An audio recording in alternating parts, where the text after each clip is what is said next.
Hi guys, welcome to episode 4 of our Ultimate Test team from the year 2000 onwards.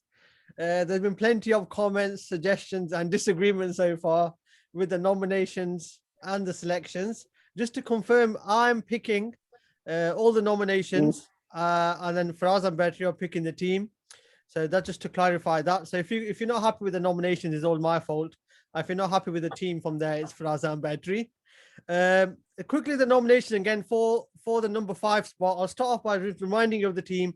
It's Graeme Smith, Sir Alistair Cook, Ponting at 3, Brian Lara at 4, and the number 5 nominations. Again, it was tough. So it's Michael Clark, Shivnarayan Chandapal, AB de Villiers, Misbah ul Haq, Steve Waugh, Michael Hussey, Inzamam ul Haq, and Graham Thorpe. Just to keep everything more on to point, I've narrowed it down to the final 3 that these guys are going to pick from. And their final 3 are AB de Villiers, Inzamam ul Haq, and Shivnarayan Chandapal. So I'm going to come to you first, Bertie, for AB de Villiers, but just on stats, he played 74 innings at number 5, 14 centuries, just under 4,000 runs, a ridiculous average of 62.11, considering how attacking he was as well. So we'll come to you first, Bertie, for AB. For AB, my friend, just a naturally talented batsman, Bobo, a naturally talented sportsman. It was just, like I said, naturally talented. Sort of what I remember of AB de Villiers is sort of his big double 100 against Pakistan in Abu Dhabi, or was it in Dubai? No, Abu Dhabi. I think it could have been Dubai. Or I know it was 2010, wasn't it? 10.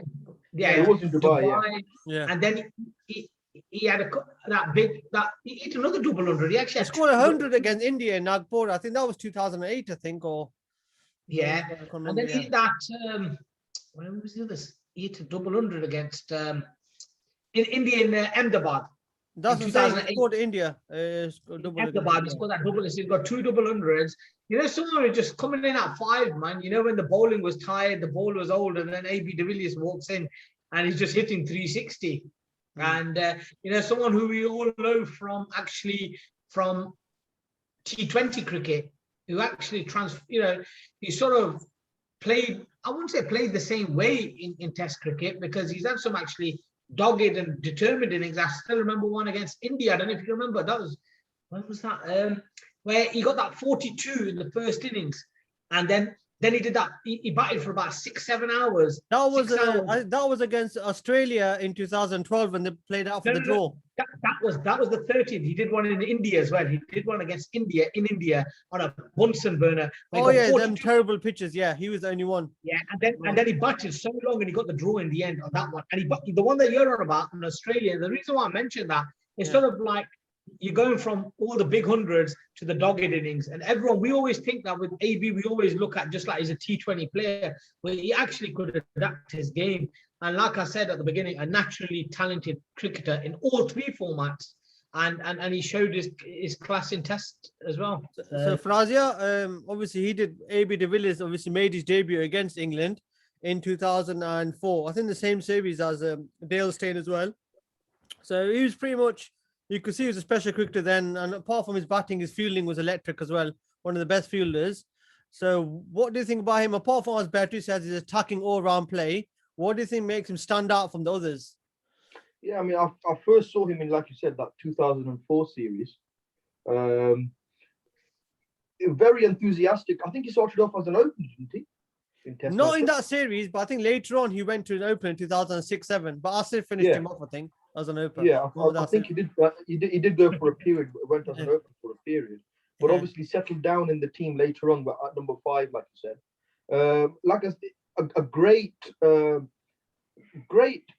eye. I mean, very good eye, very quick hands. I remember from AB de Villiers. Obviously, great fielder. He probably could get into the South African rugby team, for example. He was so good at other sports like tennis and rugby and whatever he was good at. Yeah. But just a naturally, like you said, naturally talented. Obviously, he got the nickname of the 360. 360 man. Obviously, due to his white ball cricket and everything. But he brought that attacking game into his test match cricket as well, which made him such an outstanding player for me. He's probably a handful of players in this era which really evolved Test cricket. You got the likes of maybe KP, De Villiers, these guys basically, they brought that new brand of cricket into Test cricket. Yeah, so I know, as Batu said as well, though, he wasn't the type of, he played the dogged innings, and he wasn't the type of player that would just say, "This is my game, I'm going to play that way." He could adjust the way he played. Oh And he yeah, scored runs all over the world. he could definitely play that long innings as well. Like you said, he's got a couple of double hundreds, and he could do anything really. So yeah, so he's a big contender then. So the second one, obviously, got the big man Inzamam ul Haq. He's had 49 innings at number 5, 6 centuries, in 2,000 runs, an average of 51, just over 51. So Frazia, again, a lot of those runs did come against England as well. But we know in this time, the biggest thing that stood out was his leadership as well as his batting. His captaincy stood out. So what do you think? Do you reckon it was more the fact they led with the front with the bat, or was it just other strengths that he had that kind of made him stand out? Look, Inzi was a mentally very, very tough character. Obviously, that's why you need those kind of characters to lead teams. You don't become a leader if you're not mentally strong, which he was. He was definitely he had that mental game in his repertoire. And the thing with Inzi was he wasn't just a bludgeoner of the ball. He was obviously a big lad. Didn't really help his running. Obviously, we all know his running wasn't great. Which, if his running was great, his stats would have been ridiculous. He would have been. Yeah, I think his batting partner would have hoped as well that he could run, but that's a different story. Exactly. I mean, that's probably the most poorest runner in cricket history, possibly between wickets. But a great batsman, great natural eye, picked up length so well, and like you said, he played very well in England as well. Played very well in Australia. Played very well all over the world, really. He could play all types of balls. So Battery, obviously, after that 2003 World Cup. The shocking World Cup, the selectors they disbanded the team, and Inzamam was one of the casualties. But then he came back, obviously, and then everyone remembers the innings against Bangladesh, the one they won by 1 innings. So what do you think? Do you think that he took his game, even though he's nearing the end of his career after that, but do you think he took his game to another level in the last 3-4 years? You know what, Inzamam, I mean, when he debuted on that 92 tour. So obviously, we're picking a team from 2000. He had about 7 years in 2000 as well. I mean, we have to remember he was in the 90s era as well. So he played in that era where the bowling was quality, and he played all that era. And then, like you said, his career towards the back end hit a bit of a downward spiral after that World Cup, and then Test career sort of started to go downhill a little bit as well. He got dropped. Then we came near that Multan Test innings against Bangladesh, as you said, was like a big turning point, for him. But Inzamam throughout his whole career, like you said, he was a rock with Pakistan, Sorry to cut your battery.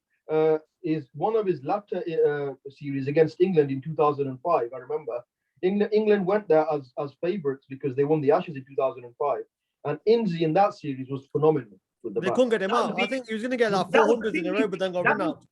That was the series where Monty got him hit the wicket, weren't it? Was that the series? No, that was 2006. No, that was in England. That was 2006 in England. Sorry, you're on about the one in Pakistan, aren't you? 2005, They couldn't get him out in Pakistan.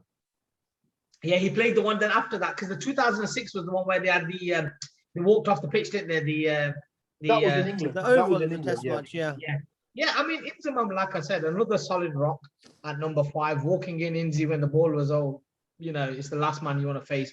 Good player of spin, good player of fast bowling. And he's got many centuries, whether it be in West Indies, in England, in Australia. He's dominated all over. Good player of spin, good player of fast bowling as well. It was cool, calm, collective. And like I said, he played really good all over the world against all types of bowling. And he played in an era in 90s where bowling was at its peak. West Indies had quality bowlers, Australians had quality bowlers. South Africans had good bowling. Even in 2000s, he still had some quality bowlers. McGraw, Warren. So, okay, so that's him, big man. The final, obviously, one in the 3 nominations is Shivnarayan Chandapol. Now, again, his numbers are ridiculous as well. 151 innings at number 5, 19 centuries, just under 7,000 runs, average of 52.42. Battery, obviously, we know his technique, his stance, but that guy, he was just, once he got settled at the crease, he was just like immovable.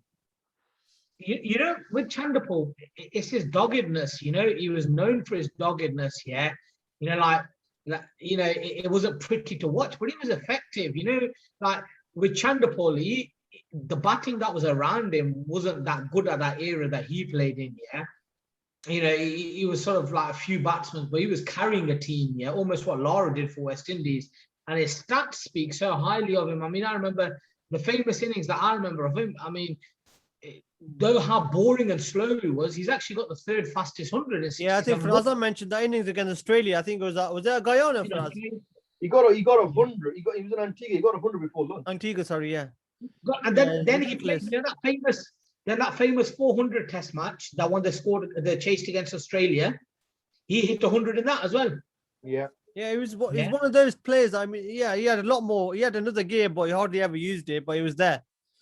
And I mean, his ODI record as well. So I mean, like I said, another guy he was an unsung hero. You know, he wasn't talked about much. He was almost like, not as, you know, like what Dravid did for India, all that, you know, like dogged work, and not sort of got the praise what he deserved. That's how I felt. Yeah, he did have the West Indian flamboyance, the style that the West Indian fans loved. So for Asia, again, Chanderpaul was unbelievable against everyone, but against England, he was ridiculous. At one point, I think he had the record in terms of runs, minutes, however, of not being dismissed. And all his ending not out. So did he get fed up of watching him on one stage? Yeah, with Chanderpaul, that guy amazes me in a couple of ways. The guy's ability to hang around, the guy's ability to not give his wicket away, the guy's ability to score runs that win, really. The only criticism that I've got with Chanderpaul, and I've told you this many times, maybe in his latter in the latter end of his career, last 4 or 5 years, when he saw the team was pretty much done and dusted, and you know, the decline was on big time because you've got no Walsh, no Ambrose, yeah, and all the bowlers were gone, and Lara was pretty much, him and Lara were the only players that were really scoring runs for West Indies in that era. Yeah. And when Lara got out, it was only Chanderpaul, and when Chanderpaul basically wanted to play the innings, he had to play on with the tail, and there was about, I'm sure he's probably got the most not outs in cricket. Yeah, in this period, yeah, I was gonna say he's got 29 not outs. That's unbelievable.